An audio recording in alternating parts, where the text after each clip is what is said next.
I'm gonna show you guys kung ano yung mga binili ko sa National Bookstore. Opo, nabudol ako. Pero, some of these items is gagamitin ko as freebies dun sa book signing event ko sa October 31. So, yeah, let's open this. So, ayun guys. Alam nyo, the first item is sticky notes. So, kung nakikita nyo yung vlogs ko or napansin nyo sa vlogs ko, ay mahilig ako sa sticky notes. Pero, dadalhin ko kasi ito sa October 21 kasi naisip ko baka wala silang dalang hotel or something. At least may masusulatan ako once na magpapirma sila sa akin. Though, yun nga, though kinakabahan ako, hindi naman ako assuming, pero I know naman na wala akong ganun kalaking readers fan base, and yeah, pero for them, make an effort lang. So, ito yung una ko. So, yung pangalawa naman,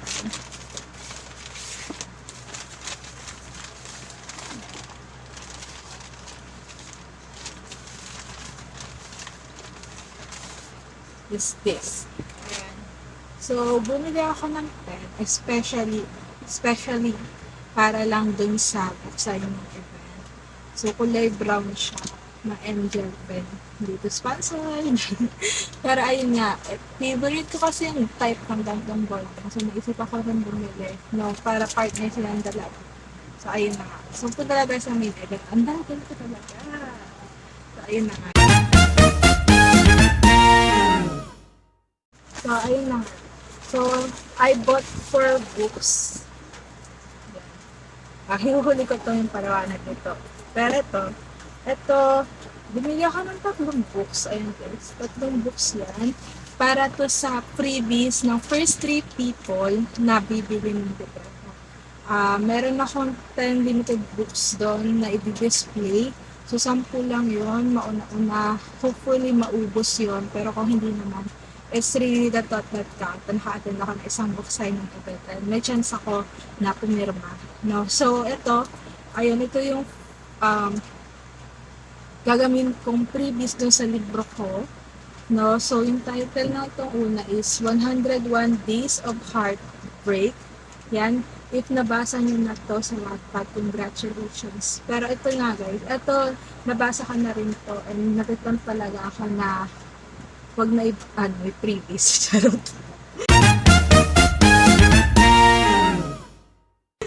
Ayan. So, second one is A Secret Love. Ayan. So, ayan.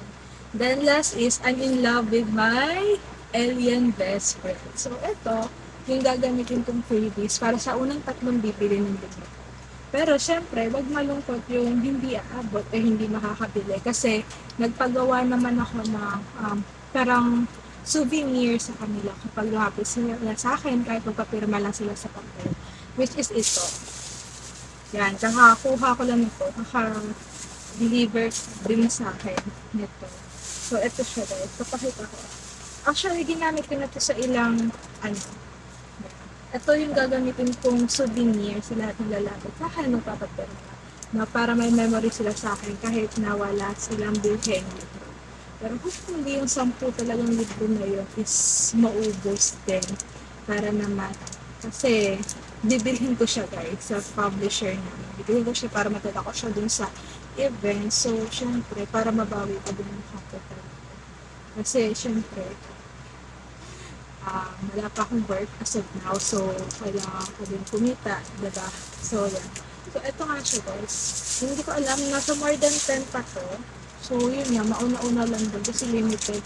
Binili ko siya sa Alvarez event, guys. Kung makikita niyo siya, nasa Facebook siya, ito. At yan, pwede kayong mag-check sa kanya. Super bait na may-ari nito, guys. And a very close friend of mine. Kaya bumili na po kayo, magpagawa kayo, and nag-cater din sila ng mga events, no, kung malapit kayo sa Caloocan. Pwede siyang kontakin para sa mga designs ng events niyo. So, ayan, nagpalatas-tas na ako. Chika time, kanina pag-uwi ko, sinabi sa akin ng mother ko na mayroon akong parcel. Yung parcel na to guys, wala akong in-order actually. So nagulat ako. Tanong pa ako magkano, pero free lang daw ito. So nagkaroon ako ng hint. So let's open this para malaman kung totoo. Pero yan, sabihin ko na yung hula ko. Pag mali hula ko, edi sorry. Pero pag tama, di yun eh. So,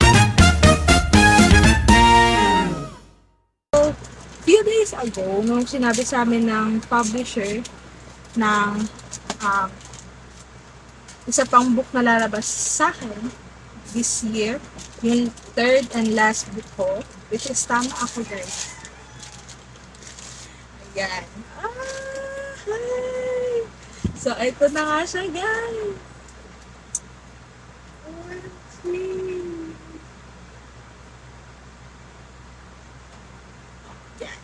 So, ito na nga guys. Tama ko na. Dumating na po ang aking pangatlong libro, The Black Valentine Muses. Ayan, na fresh pa. Wait lang, tapo yung pangalan ko. So, tanggalin natin. So, ito ay Shipping Kemerut. So, nambuksan na natin. So, yun na yung laman niya guys. Walang kahit anong ano.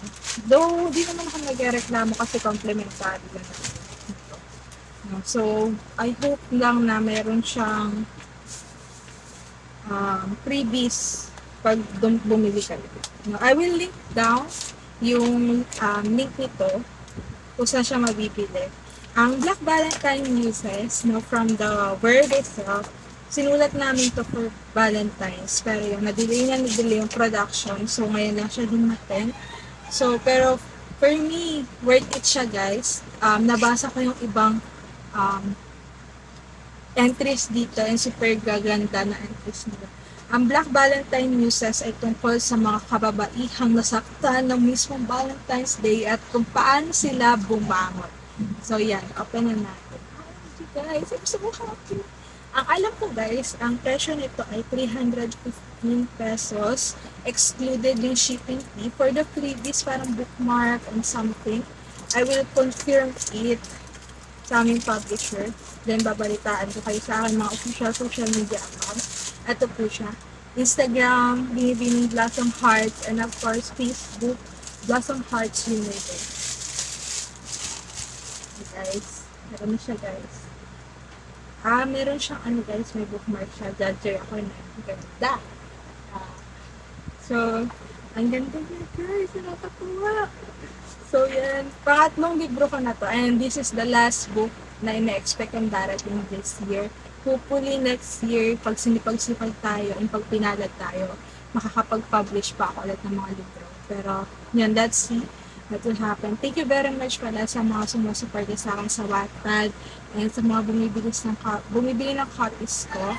I've heard sa ibang sa mga publishing ko na may mga pailan-ilan, pa isa-isa kanina bumibili. So, super thank you guys. Now, so, yan. Basahin ko yung description. Black Valentine's Muses Volume 2. So, dalawang palang Volume 2 guys. Yung isa, Volume 1, iba rin yung cover niya. So, Volume 2 ako guys. Volume 2. Pakitandaan ko. Wala mo nangangampanya. Pero guys, bili kayo guys. Sobrang magiging thankful kaming writers. We are 5 here. 5 kaming writers dito. So, yung entry ko dito ay entitled Unlucky Heart.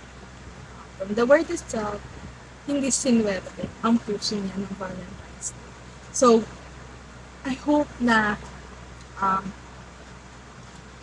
hope this book will encourage you na no matter how bad a day can be, beautiful things can happen.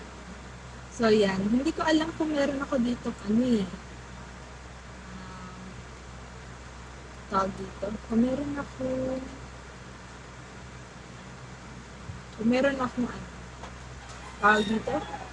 meron akong remarkable quotation. So, hanapin ko lang. So, yan guys. I'm just gonna flex these 3 books. Yan. Kompleto na guys yung 3 libro na isinulat ko this year. Though, itong si Melody of Stories and Black Valentine Muses, anthology siya guys. So, may makasama kong author dito.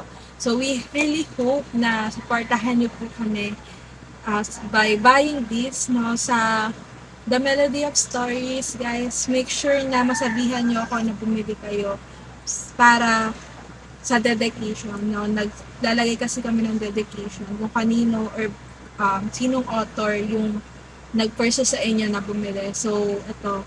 Andito, you can tell me din guys para masabihan ko rin yung publishing na gawa na ko ng special dedication for you guys. And of course, my very own book. No, ako lang sumulat ito, Serendipity of Hearts. Still available po yan sa Novel Edition Lazada app. 280 pesos guys. Bilhin na po kayo. At sama-samang klasin ang love story ni Lexi at Kenneth. So yan.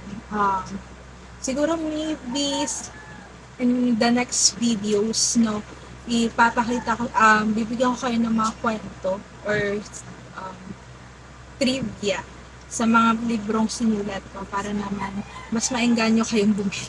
Maengganyo kayong bumili, joke lang. Maengganyo kayong basahin at supportahan ako as an aspiring writer, beginner.